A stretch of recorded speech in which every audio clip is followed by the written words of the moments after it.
So thank you everyone for coming. We're very privileged to have Kim Kelly with us today. She's a labour reporter in these times, been covering trade unions, strikes, workers' rights for many, many years, columnist at Teen Vogue, written for numerous publications and has a fantastic new book out, The Untold History of the Labour Movement, which is something that I think is very relevant to us here in this country as well, because we tend not to hear these stories of marginalised communities and workers who played a role in fighting for our rights, both in the United States and here in the UK and around the world. So Kim, before we talk about the book, tell us a bit more about yourself and how you found yourself writing about trade unions. Where did that come from? Right, yeah. Well, first, thank you all for coming out on a Sunday evening. You know, it's a bank holiday. I'm still not entirely sure what that means, but it sounds nice. Thank the unions. Well, there we go. See, this is what Louise used to be my boss, so that's like a spoiler. And it's always so funny and so wonderful to be in spaces like this, getting to do things like this, because I never planned to end up here. I spent the vast majority of my life and my career and my everything in the heavy metal world. I actually did a work experience at a magazine Louise and I used to work at called Terrorizer, if anyone remembers. That's how I ended up coming to the UK all the time. I even married a British guy, but at one point, that one wasn't a win. But but falling in love with London was. So I spent all this time in the music business, and I was a writer. I wrote reviews, profiles, features, all of that. And I was also a roadie, and I worked at labels, and I did merch. Like I did everything but have musical talent. So doing all that, I ended up working at a place called Vice, which some of you might remember. And I was there for about 5 years. I was the heavy metal editor there, which was a job you could have at one point. Believe it or not. I know, it sounds made up at this point. But I was lucky in that about 2 weeks after I got hired on full-time, a coworker pulled me aside and said, "Hey, we're thinking about unionizing. What do you think about that?" And I was like, oh, thank God. Because, yeah, it was a fun job sometimes. It was a cool job. But also, we were getting paid nothing. There's no transparency. There was this joke, sort of joke at Vice at the time, the 22 rule. You hire them at 22, you work them 22 hours a day, and you pay them 22 grand a year. Which in the States is very bad. And we had that conversation. I got super involved in the organizing process and then in the bargaining process and then in all the committees and all the hard work that comes after you win a union and win a contract. And it became, I joke sometimes that labor became my new favorite band because it took up all my goddamn time and some of my money, but it was still the coolest thing in the world. And I was also freelancing that whole time because I don't know if you know this, but the music industry, and specifically the extreme metal industry, is not what one might call lucrative, even working at Vice. So I was always pitching other stories about other things, other places. And as I became more interested in labor, because I was doing it, I wanted to pitch more stories about that. And really the watershed moment that has led to me still being asked about what young people like at the age of 36 is I started writing for Teen Vogue. I pitched them an article at first about Mother Jones, this iconic labor leader we all know. And the editor said, oh, that sounds like a cool idea, but I don't think our readers will know what a union is necessarily. So why don't you write about that? And I was like, okay, bet. And I did that. And it got a little bit of attention because this was about 2017 or so. That was before, Guillotine Vogue became the vanguard of the revolution. This was kind of early on. And I got some attention. And being a freelancer and a hustler, I was like, oh, I bet I can turn this to my advantage. And I parlayed that and a couple other pieces into writing a column for them. And from that, I started using that kind of as a, I guess, almost an excuse or as a kind of credential, I guess, to start pitching other places like the Baffler, Rolling Stone, I don't know, all the other things that they have, because my entire oeuvre up to that point was in the metal world. Like, my resume looked sick if you were really into death metal. But otherwise, it was like, well, who is this broad who wants to write about unions? It was really writing for Teen Vogue and getting that shot, and then hustling a lot that led me to kind of build up this career as a freelance labor journalist while I was also being this heavy metal editor. By the time I got laid off, because you always get laid off, in 2019, I was like, okay, maybe I'll just try and do this. Like, fuck it, metal will be there. It's been there for 50 years so far. I think it'll be okay if I'm not, turning my gimlet eye onto all of its problems for a year or two. And I was like, okay, I'm a labor reporter now, cool. And then I tried to do that, and it worked, which I was not expecting. And then a year later, I signed the contract for this book, which I was really not expecting. And now I think this is just what I do.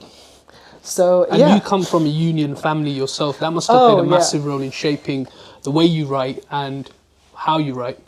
Is that my parents, my grandparents were so excited to actually care about what I did.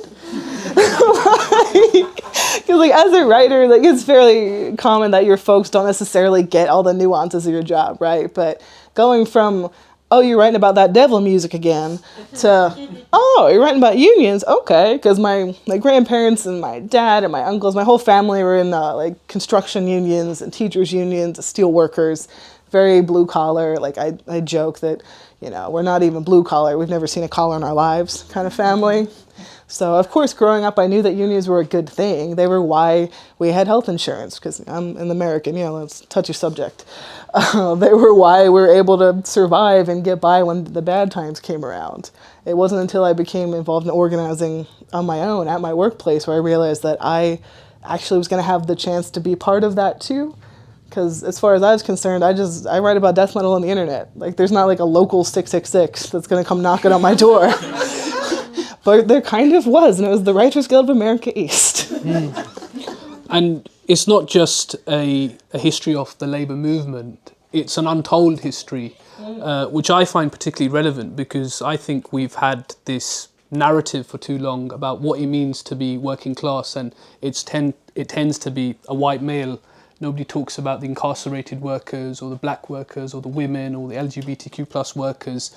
And I think we see this today in Britain with the culture war rhetoric where race and class and gender are seen as sort of mutually exclusive rather than intrinsically interlinked. And I mean, you cover so many really interesting individuals that we've never heard of. And I don't think many in America have heard of either.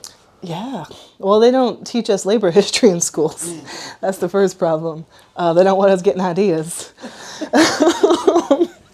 And obviously, I know I'm in a different space. I know class is kind of a different thing here, but it's still, it's not really that different. Like, the working class is the working class wherever you go. We're all fighting for the same things.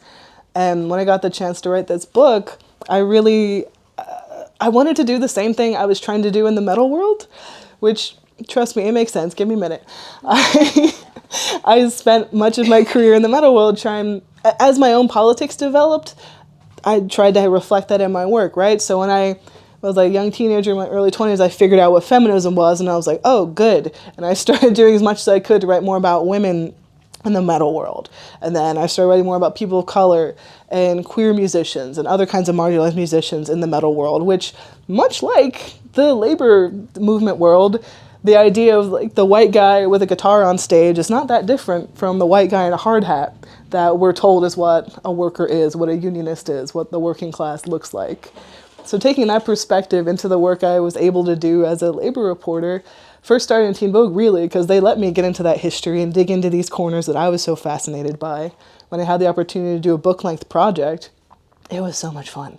Because I am a giant nerd and I like learning things. I've been conditioned from my time in the metal world to retain like an encyclopedic knowledge of, well, first it was albums and demos and who played guitar and what. And it's really easy to translate that into trade union acronyms and leaders and dates. It's all the same thing, to me at least. I had a lot of early training. But those are always the stories that jumped out to me and the ones that I felt like I could tell, right? Because there's already been a lot of books about labor, a lot of really important and impactful and invaluable work from academics and historians that have poured their work and their lives into documenting and preserving this history. But not a lot of that is super accessible to everybody. Not everyone is going to be able to pop down to the archives or knows that the Yale Press is having a sale or is in that academic space. A lot of people just are trying to fucking make it. They're trying to survive. And maybe they have a little bit of time to read a book in their downtime. So I wanted to write a book that would speak to regular people, that you could read on the bus or on your break, that it's structured in kind of bite-sized pieces. So you don't pick it up and think, oh God, this is like 400 pieces. It's a little bit more of like a treasure hunt. Like find the bits that matter to you and then read the bibliography and figure out where that came from. This has become a very long answer. And I feel like I've ended up in a bunch of different places. But you tell me where to go next. No, I have to say, like, when you read the book, it doesn't come across as a typical academic book. It's very accessible. Nope, I dropped out. You've got you've got the stories, and crucially, it's, I think, as a Labour reporter covering some of the stories on the picket line, I guess it must have been quite easy then to look back at history and write about things in a similar way, in an accessible way, a human element story, and some banging one-liners in there from various figures as well, right? Oh yeah, because I think I'm lucky in that I grew up working class, and I've always been this guy. And when you go out to picket lines, you get to talk to workers. People tend to be a little bit more interested in talking to you if you don't look like a cop, you know, or you don't look like you somehow, you're from a different world, right? That's what we were talking about a little bit about class and about how both of us are from working class backgrounds, and you were talking about how a lot of people in the media here are from the middle class, like fancy, fancy pants type people. We have a lot of that in the media too, and that's not us. And people see that, workers connect with that, and that's how you get the good stuff. That's where you get the good stories, when you show people like, no, I care about you. We're the same. I want to use this like podium platform that I've somehow acquired to lift up what you have to say. There's no narrative. It's just your story. I mean, that's how I go into it, because that's, I think, the only honest way to do it. Yeah. And so far, so good, I suppose. And just giving people space to tell you what's actually going on and how they see the world. Even if you don't agree with all of it, that's how you find the truth of it.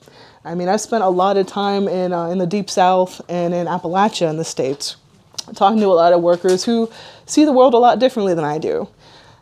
And that's okay, because they were fighting for a public health measure to keep their coworkers from dying from black lung. And we all wanted that. Or they're on strike against a multi-billion dollar company that was trying to take away their pensions and give them $22 an hour to spend 12 hours a day in a coal mine full of methane gas.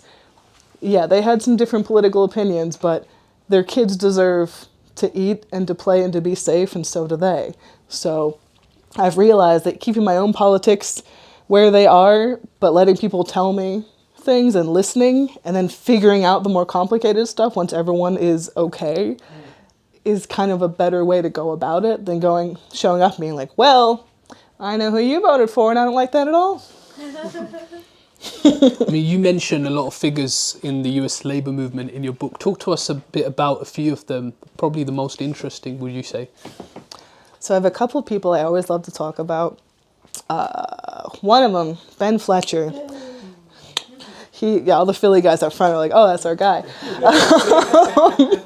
But yeah, Ben Fletcher was, he was so sick. He was born in South Philadelphia, where I live, in 1890 to formerly enslaved parents, and he went to work on the docks. That was one of the major jobs that were available to black men at the time, because even as Philadelphia was a little bit more enlightened than a lot of other cities at that time, because of the Underground Railroad and the Quaker influence, still wasn't great, still very racist. So that was one of the few jobs available. It was a tough job.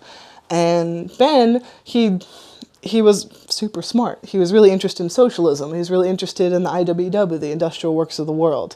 He started organizing his fellow workers.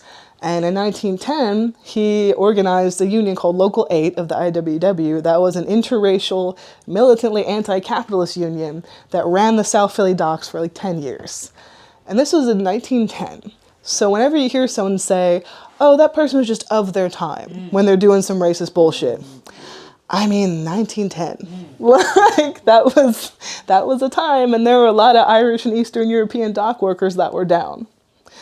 So, and he also got caught up in the Palmer raids, this World War I era crackdown from the FBI that went after tons of lefties and trade unionists. He got thrown into jail in Leavenworth for 3 years for sedition, just because he was a trade unionist. He got out, he went right back to organizing.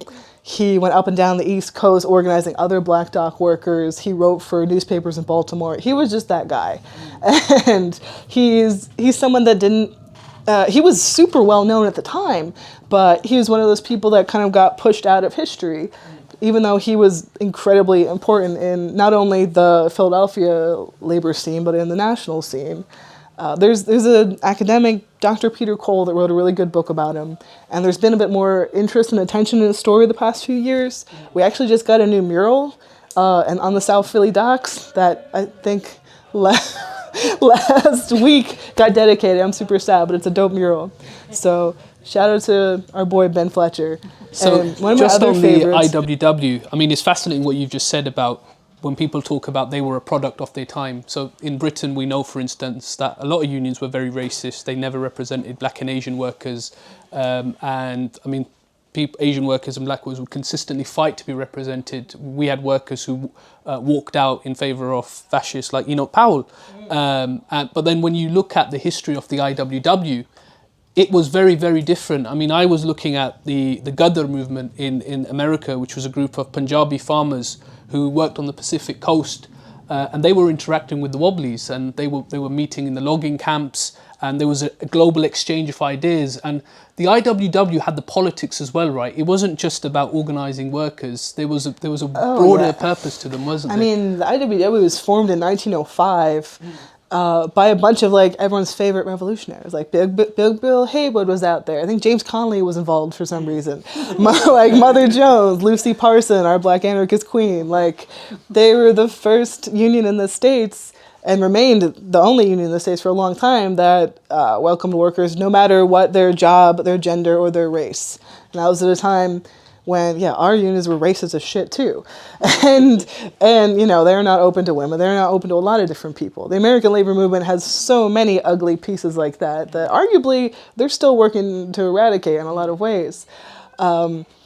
But yeah, like I'm a big fan of the IWW. I'm a wobbly. I'm biased because not only they're a union that they represented workers, they held strikes, they organized, they did all the union stuff without dealing with some of the more bureaucratic red tape and kind of government recognition that most unions kind of work with now. But they're also a political project, right? The goal was to have one big union, for every worker to be part of a union, for every worker to come together and destroy capitalism. And that viewpoint made them kind of unpopular with some of the more conservative unions who were like, no, but we want capitalism to help us. And the IWW has never really been super close with the traditional labor movement as a result. There's also that thing where the US government tried to completely crush them in 1917. That took a little bit of a hit. But they're still out here. Like in the States, they're doing really interesting organizing projects on the West Coast specifically, organizing with sex workers and with kind of independent unions in Portland for grocery store workers. Like they're still out here. They didn't get totally got. But they're marginalized because they're unapologetic about opposing capitalism and focusing on solidarity unionism instead of playing the game with the NLRB, the National Labor Relations Board. You can Google it. I mean, it's interesting. Some of these figures that you talk about in your book were technically never seen as part of a union as well. Oh, one of my faves. So I love talking about Ida May. One of my favorite people in the book. She wasn't a union. She wasn't a union leader. She might not have even joined one if she had the chance. But she was just like an example of just like a regular worker who changed history in a way, or at least pushed back against the powers that be that told her she should not have the job she had because of who she was. So in the 1930s, Ida May Stoll was a coal miner in Ohio. And at that time, not a lot of women were doing that job because it was illegal, because heavy industry was a no-go for women, for the fairer sex, the weaker sex. And she was like, well, that's ridiculous. I am tougher and taller and better at coal mining than most of these men out here. So she actually became a part owner of a mine, and she went down and she was like, fuck y'all. And she went to work. She worked alongside her husband. Her dad was a coal miner. That was just the world she was in. She was good at it. That's the job she wanted. She didn't want to stay home and take care of kids and take care of the kitchen. That's what that was expected of her, and she was like not down with it. So she was doing all this. She was having a great time, but the government was like, you can't be doing all that. A federal mine inspector showed up in 1930 something. I wrote the book like 3 years ago. It showed up and tried to shut her mine down, tried to pick her up, kick her out. And at first she successfully drove him away with rotten eggs. She stunk him up, as she said. But they eventually came back and they got her, and she had to go to court. And it was basically Ida May Stoll against the U.S. government.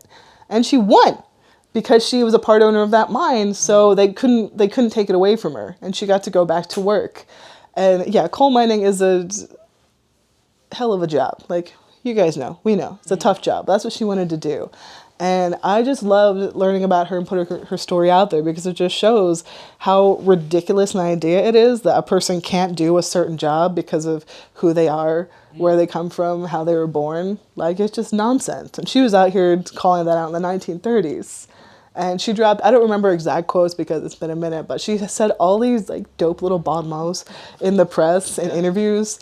And she was also described as the Amazon of the coal pits. Like, she was a bad bitch. Like, the way she was described really just makes me feel like she looked kind of like me without all the additions. So I have a soft spot. But that's the kind of person I enjoyed writing about too. Someone who was just like a regular person who got fed up. And I was like, no, you can't tell me what to do. I'm good at this. Get out of here, nerd. And this is why I love labour history. You read about these individuals, you're inspired by them. You can look at your own struggles today and see similarities. I mean, the 1946 Hawaii sugar strike, when I was reading that in the book, different immigrant groups that moved to Hawaii were working there. I was just thinking about the Amazon workers in Coventry organising and how they went about doing that, and how, you know, all the natural workplace leaders, they had one who was Pakistani, one who was Romanian, one who was English, all organising in the different parts of the factory and coming together, and a real sense of what it means to be working class in Britain today. And I mean, it's been fantastic to see the growth. They've increased their membership by 5,000% in 1 year. They're now fighting to be recognised as an official union. It's going to be a tough struggle. But again, you know, there's inspiration to be taken from history, isn't there? Yeah, I mean, it's so funny because when I was writing that part of the book, is the Amazon in the States at Staten Island.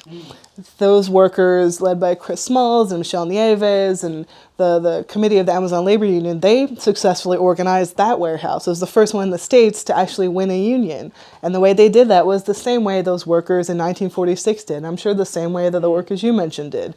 They had people that spoke different languages work as translators and make sure that everyone was heard and listened to and understood what was going on and felt like they were part of it. They had strike kitchens where different groups of workers cooked different, like shared their food together.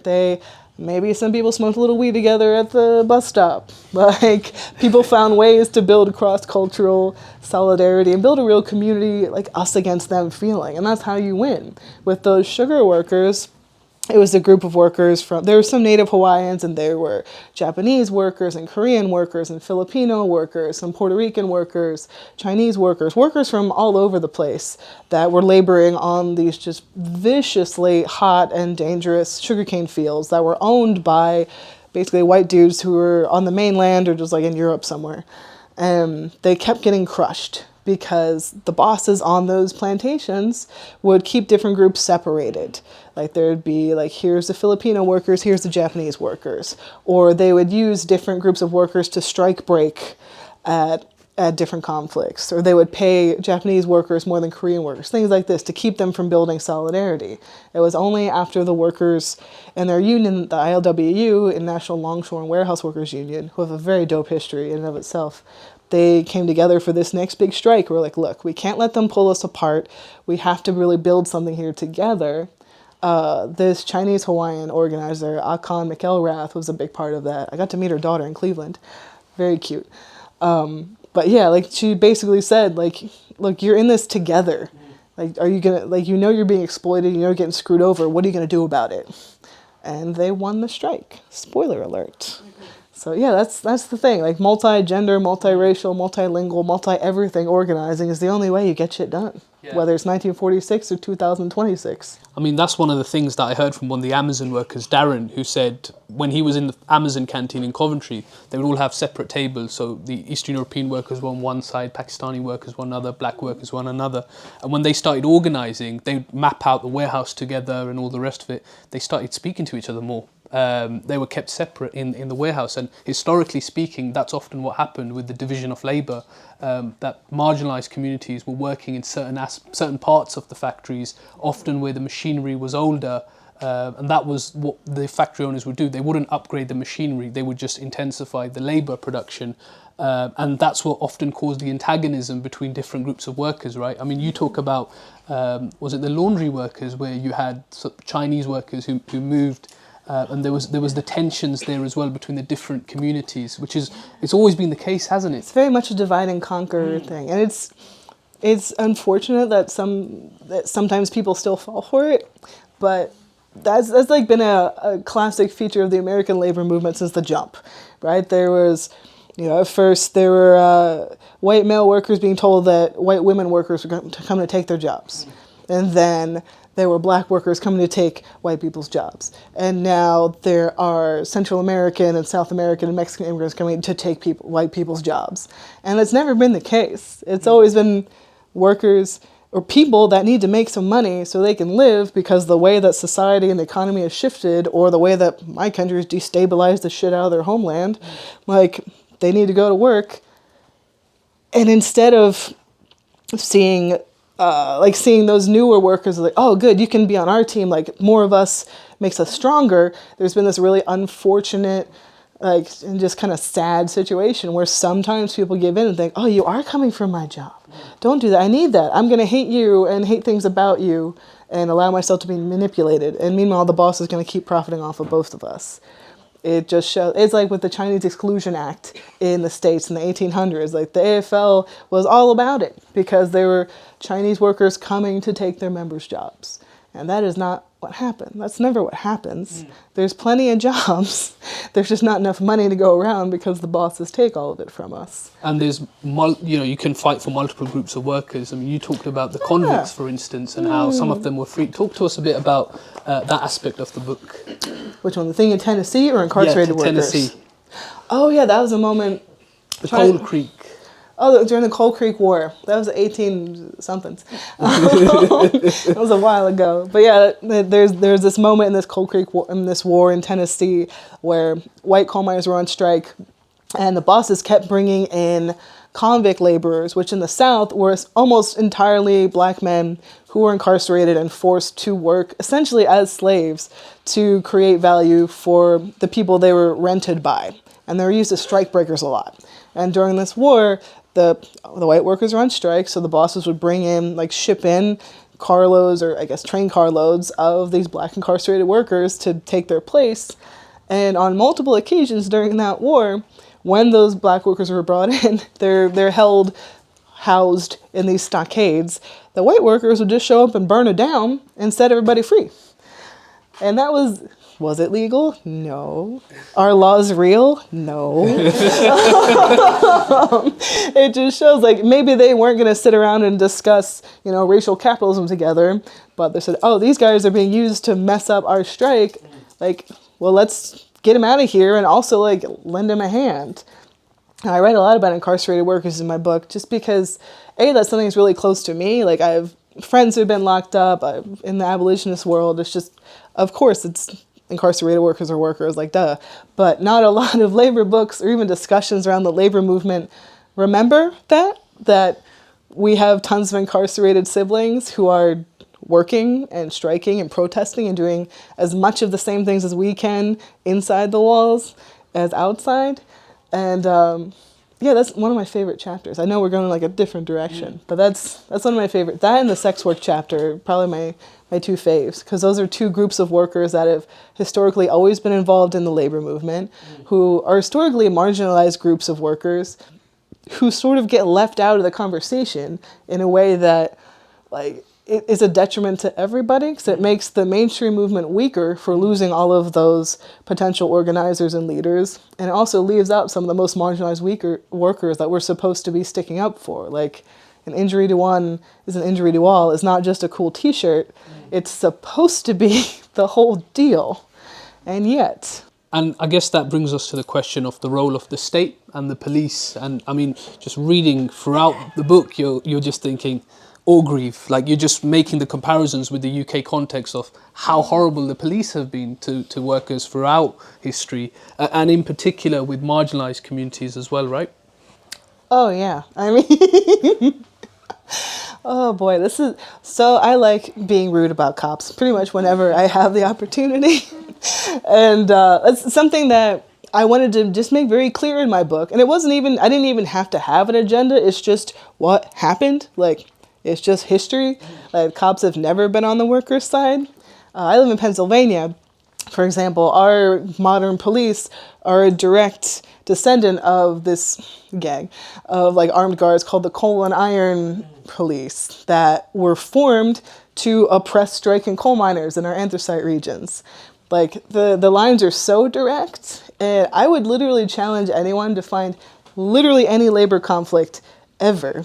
Don't you Google that though, where police have been on the striking workers' side, whether it's during the uprising of the 20,000 in 1909 in New York City, when thousands of garment workers, most of them young Jewish and Italian women, they were striking for better conditions in the garment factories and were getting roughed up by cops on the picket line. Clara Lemlich, who would go on to be like this iconic labor leader, got 6 of her ribs broken on the by a cop on the picket line in 1909.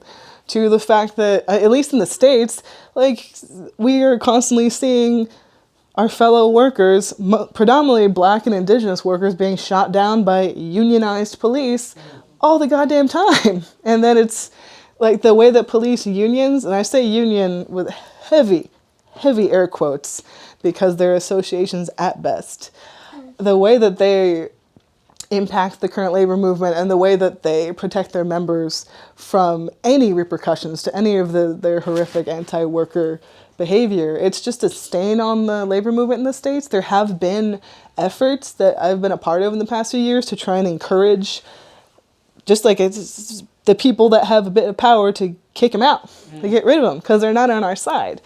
And that's something that I show it in the book a lot. Like there's this one story that, it made me so sad to read. I'm a little emotional. I got emotional at some points writing this book. And the story of Nagi Daifullah, that is a story that killed me to write about. Because it's lesser known outside of Yemeni and farm worker communities. But he was just this 24-year-old Yemeni American fella who was really talented in languages. And during the Salad Bowl strike in like 1979 or something like that, 1970s, he had moved there and he was helping the United Farm Workers just with translation. Like he helped out Cesar Chavez, like he was out there.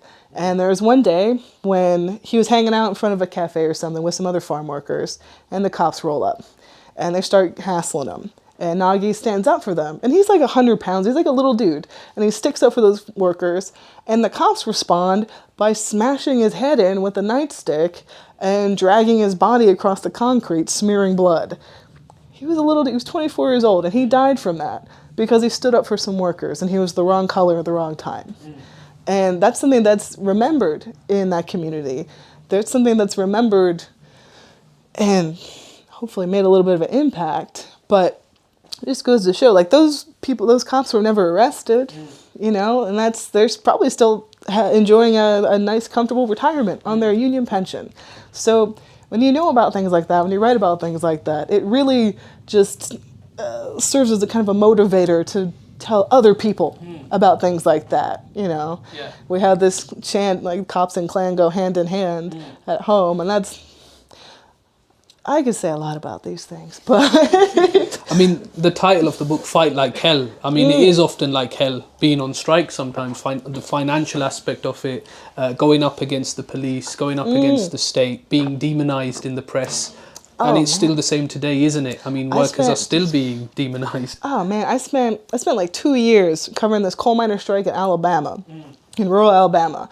It's still not entirely resolved. They're still waiting for a contract, but man, that was probably one of the most impactful stories that I've done and gotten to do, just because of all the different layers to it. I got so close to the folks. There's all these different like social and political and cultural aspects that was really interesting to dig into. And also just seeing people's faces when they realize for the first time that the cops aren't on your side, or like the Republican Party's not on your side. Like a lot of those folks, especially the men, that when I first got down there, they would tell me, yeah, I'm a conservative Republican, like, yeah, I voted for Trump, this and that. And I was like, all right, fine. You and my dad, whatever. Like, I'm here to see you win your strike. Like, we'll argue about that at the bar. But just seeing what happened when the governor, who's a Republican, would send in state troopers to escort scabs across the picket line, or to be there and turn a blind eye when the scabs would run their pickup trucks into strikers on the line. I have a friend whose wife got hit with a burn barrel that hit a scab's car, and she's still getting injections in her back because it still hurts. That was years ago. Like, just seeing the way people's eyes change when they're like, oh, these folks are supposed to protect me. I have like a thin blue line background on my phone. What is happening? And just seeing them kind of see the way that their black coworkers were treated differently, seeing the way that women were treated, it was just so, I felt really privileged to be there to see people's minds change in real time and kind of take in just the span and like the breadth of how much it's an us against them struggle. And also I was there for the good stuff too, like seeing a bunch of these women, predominantly spouses and girlfriends and family members who were all around my age, that went from just being, went from being predominantly stay-at-home parents to creating this massive mutual aid network that fed 400 families a week for 2+ years. With no training, they just figured it out. Yeah. And seeing, going to the bar and having like $5 margaritas with them and learning about their lives and just changing each other's minds and just caring about each other. And there's those great stories as well, as difficult as those times were, of solidarity. I mean, we're marking the 40th anniversary of miners' strike, which was a loss, but there are stories of women against pit closures who were fundraising with the Indian Workers Association, and people from various different backgrounds who'd never really interacted coming together. That's right, you're researching that now. Yeah. Do you want to tell us about that? Or you want to keep telling me? I was looking specifically at British South Asian history, and I was in Sheffield yesterday at Orgreave actually, and I was with some of the former members of the Sheffield Asian Youth Movement who used to go up to Orgreave in support of the miners. And there's a story that one of them tells where they got in the minivan at 5 a.m, they threw pebbles on their friend's window, got to the picket line, and one of the miners turned around and said, "What the fuck are the Pakis doing here?" And he was shocked and said, "You got me up this early in the morning to get this racism from the miners." And then one of the members of the Asian Youth Movement, Mukhtar, turned around and said, "Well, brother, we can see the bars and some of them can't. Just as we are a tight-knit community who has a relationship to the means of production, just as we hate the scabs and we hate the police and we hate the sellouts in our own ranks, these people have the same issues, and we will confront physically racism when it affects us, but we also need to find a way to build bridges." And there are these powerful stories of solidarity. I mean, I've spoken to miners in the Welsh valleys who recall the first time they saw black and Asian people supporting them on a picket line, where you had the London support group travelling up. And I'm sure in the United States as well, there are these stories of solidarity, really, really inspiring stories with lessons for today. I mean, when the Asian workers were not represented by the unions, they would often turn to the community for support. So the mosques, the gurdwaras, the temples, they were a key support base. And then when you talk about some of the early pioneers of trade unionism, they also relied on the community, didn't they? Yeah, I mean, that's all you have. And the church, especially in the South, organizing the South, where religion has a much stronger presence, especially in black communities. Martin Luther King Jr. was a union man, right? So much of the civil rights movement was intertwined with the labor movement. I have a whole chapter about that because Philip Randolph, yes, he was obviously an incredibly impactful civil rights leader, but he was a union man. He started the Brotherhood of Sleeping Car Porters, the first federally recognized black-led union. MLK, he was all out there with the sanitation worker strike, and he was helping out Dorothy Bolden, who was a woman.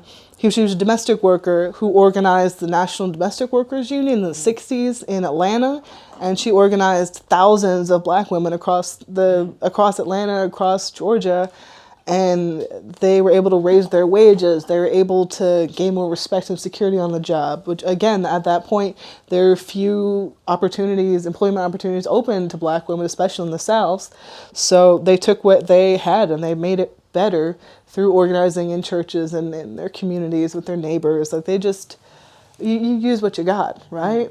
Even thinking back to that miners' strike, it was a predominantly white group of workers. It was about a third black, but some of that community support, a lot of it came from the black churches and from the Amazon workers down the road. That was a predominantly black workforce. Like it really was, we keep saying community, but it was like a community effort because you can't do it by yourself. Yeah. Like, I mean, what was live in the world.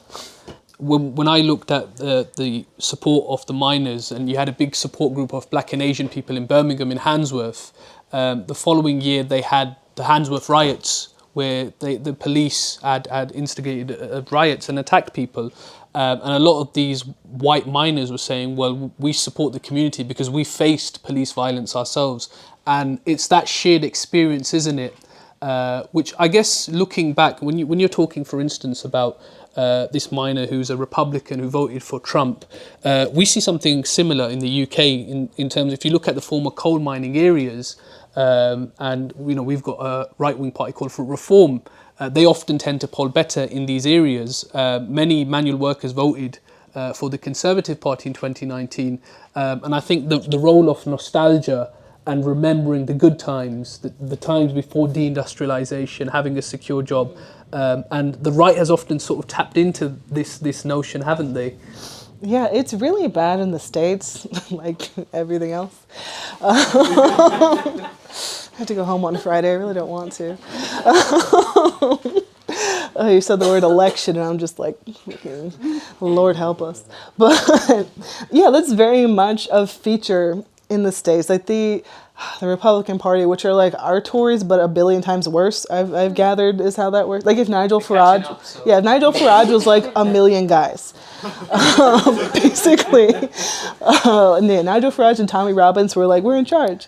So that's what we got going on. And they love to say, especially these Ivy League educated, like fancy pants dickheads in Congress, that'll be like, we're the working man's party, we're the blue collar party. The Democrats, which are like a worse version of labor, are like, oh, they're all like college educated elites that work in offices. They don't care about American labor.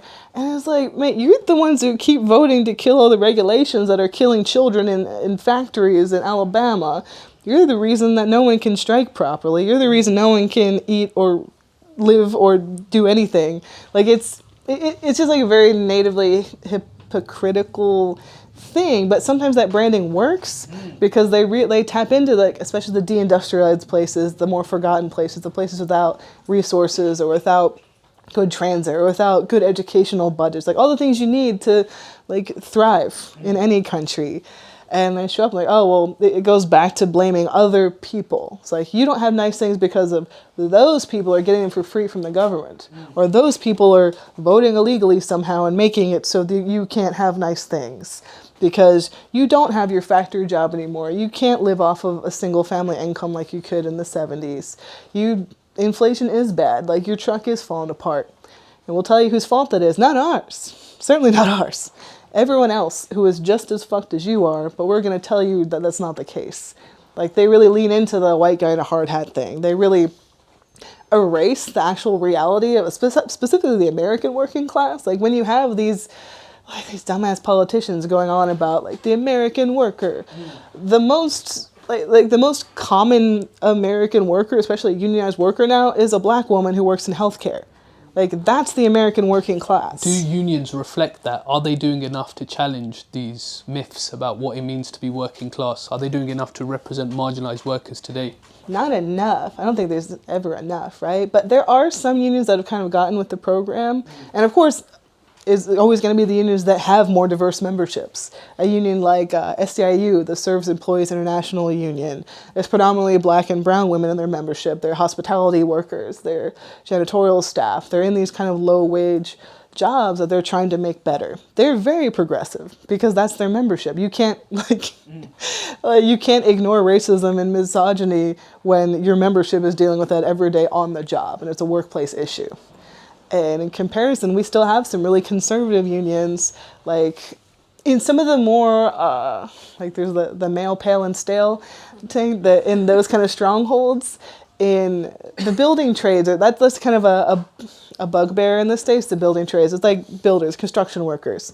And their leadership tends to be a lot more conservative, but their membership is getting so much more diverse. Like there are tons of black and brown immigrant workers, and just black and brown workers in general, that are working construction now and are changing up the demographics of those unions, and their leadership is kind of falling behind. I think so much of it is a leadership issue in a lot of unions. Like you'll see like rank and file efforts in established unions to push for more political or personal or social progressive things, whether it's fighting for abortion or for Gaza or to get cops out of the union. Like there are rank and file caucuses doing that work, but whether or not their leaders are listening is kind of the big thing, which is why we need to clean house. Yeah, I guess sometimes it feels as though you've got two different kinds of union members. You've got some that are really involved in the internal structures, and then you've got others who are a member of a union who turn up on strike. And there is a thought that we've lost the politics in our trade unionism, that we used to have a bit more of a politics, but also a bit more of a solidarity between workers. You were saying to me earlier about the legislation in America and how it's probably really bad compared to the UK, and I had to tell you it's really bad here as well, and it might get worse. Oh God, I mean, it's a race to the bottom. We're already there, but you don't want to join us, mate. Yeah, Christ. But it's interesting to think about those two types of workers, right? Because I think one's like my dad. He's been in a union since he was 18. He works in the building trades. He shows up to meetings sometimes. He goes on strike when he has to. He is like I'm trying to think of a good cultural reference. I was gonna say Ron Swanson, but he's in a union because that's what you do. It's part of the job. He's not in a union because he wants, working class liberation. He's not in a union because he wants to take down the boss. He mostly just wants to be left alone with his guns. So that's what his politics are.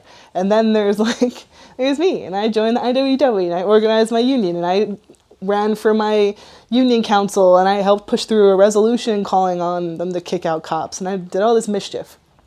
And it's those two different ways to see it, right? But you can bring them together. I think the UAW, the United Auto Workers, they're a really interesting case study in how that's working right now, because they have that traditional manufacturing base as their primary demographic. But they've also, in the past few years, organized like 100,000 grad students and academic workers. And you can kind of see them pulling each other in different directions and pulling each other along. Like there's a really strong movement within the UAW, just in support of Palestine and against the genocide in Gaza. And it's not just grad students. Like there are rank and file auto workers who are out there supporting them, supporting their picket lines. Like I think UAW 4811 in California, which is academic workers, they're on strike for Gaza right now. And that's something that maybe wouldn't have happened 10 years ago before those folks came in the union, or maybe it was. I think it's doing a disservice to workers in the working class to assume that only some kinds of people care about politics. Yeah. And I think that's a problem that a lot of leaders, like union leaders, especially ones who have been up there for a while, have. They think, our workers, our members care about bread and butter, wages, healthcare, pensions. All the rest of it, we don't need that. And it's like, well, that just totally ignores the actual humanity of everyone who's in your union, because all those other issues are like part of being a person. I mean, there's the internationalism aspect as well, isn't there? We've had this problem with several unions in the UK where, we've got union members who work in the defence industry, and when it comes to Gaza, there'll be some in the unions who don't want to talk about the complicity.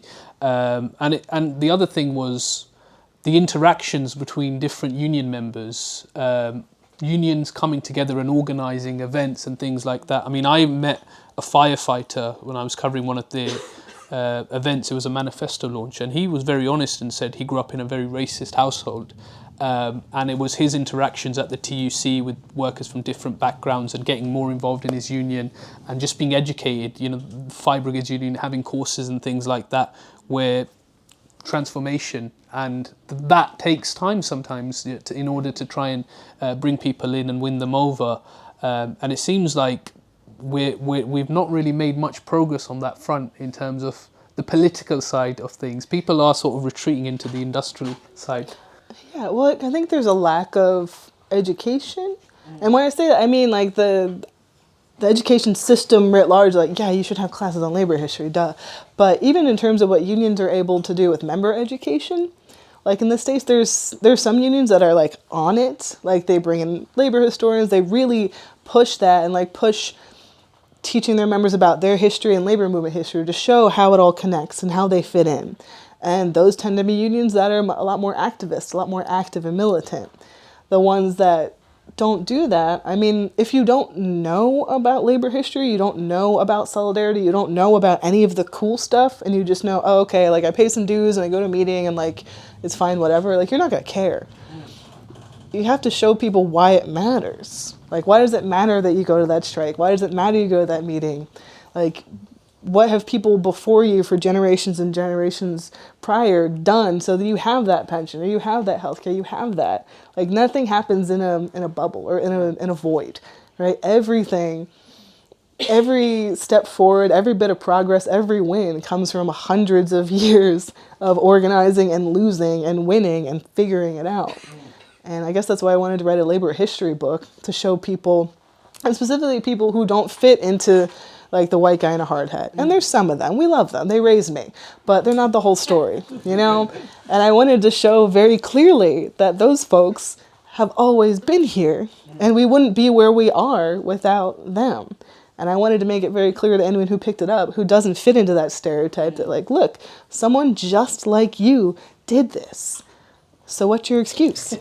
I mean, we've just had the biggest wave of strikes in decades, and what we saw from the polling was younger people were more likely to support strike action and trade unions, but they were less likely to be in a union. And I've had conversations with friends who've said things like, oh, I can join a union as well. I thought it was just for the teachers and the railway workers. And I think that history that you provide in terms of people doing it themselves is inspiring. I mean, the Amazon stuff, by the way, didn't come about because of a union going in. It started off as wildcat strikes in the UK. I was in the Telegram groups where they were coordinated midnight walkouts where they would just say, we're going to sit in our canteen and demand higher wages. And this was just when the RMT were going on strike. So they were seeing Mick Lynch on the telly. They were also seeing Chris Smalls as well and what was happening in the States. And I guess that's the other aspect, is inspiration from others. So there's the history, but there's also the global stuff now in the internet age. I mean, I've been speaking to Apple workers in the UK who are having calls with people in Australia and Europe and sharing tactics. And, you know, with globalization and especially the way we have supply chains and things like that, there's so many prospects, isn't there, for doing things differently as well? Yeah, especially because, like you said, it's so much easier to be connected with people in different places that maybe have less terrible labor laws, where you can look at what they did and figure out how to translate those tactics into something that'll work for you. Like, we've seen Amazon workers in a ton of European countries who have been up to all kinds of things. I'm sure the Italians have just been going wild, just in general. And even just in general, like when we, like in the States, we'll hear, oh, France is on strike again, or Italy's on strike and they're fighting the cops. And it's like, oh man, why can't we do that? And like, yeah, we have a bunch of garbage, rickety laws from the 1930s that say that we can't do that. But what can we take from that? How can we get around those laws? How can we even sometimes get around our own leadership and find ways to push forward, to get a win, or at least send a message? Like, anything is possible, right? You just have to figure out a way to get away with it. That's my favorite part. And one thing about labor history I love too is so much was so illegal. Like, people did so many crimes and it worked out great. So I'm not saying you should do, that's one of the lessons. Crimes are fine if it's you against the boss. Just don't use that in court because some of y'all are crazy. I don't know what your laws are like here. Your jails are probably a lot nicer than ours, though. It's, again, race to hell. Yeah, so let's see. Crimes are good. Solidarity is good. Laws aren't real. And even if you can't join a union, you can still organize. Yeah. That's something I wanted to hammer home in the book, too, because there are a lot of workers that aren't able to organize, but aren't able to unionize. Anybody can organize. That's the thing in the States, too. We have, again, our labor laws are garbage. So a lot of folks are left out. And a lot were intentionally left out when the big ones were put into place during the New Deal era in the 1930s by FDR. For example, like our biggest banner labor law, the NLRA, agricultural workers aren't involved, like aren't covered. Domestic workers aren't covered. Why is that? During the 1930s, the predominant like group of people that were doing those jobs were black men and black women. And so all the Southern lawmakers were like, oh, you can't have that law unless you can let us be extra racist. And so they're like, okay, fine. So now there are thousands, if not millions of workers who are left out of this very integral labor law. Sex workers, it's very difficult to unionize because so many are independent contractors. There are a couple of cases I write about in the book, workers that are employees at strip clubs. They've been able to organize, and that's sick. But or incarcerated workers, that's thanks to the 1977 Jones versus North Carolina Prisoner Labor Union decision. Our Supreme Court, being cool like usual, took away incarcerated workers' right to unionize. So that is not allowed. It's nowhere near as important as that, but I'm a freelance journalist. Freelancers aren't allowed to unionize because that would I think technically be like racketeering or like price fixing because we're all little businesses. So it's all jacked up. Like there are all kinds of people that are barred from unionizing, but you can still organize and find ways around it and find ways to build power and to win outside of those frameworks that still exclude so many people. You just have to get creative. And if you do some crimes, just make sure no one catches you because our cops are really bad. I'm going to open it up to questions because we've got about 25 minutes. So, yeah, someone in the back.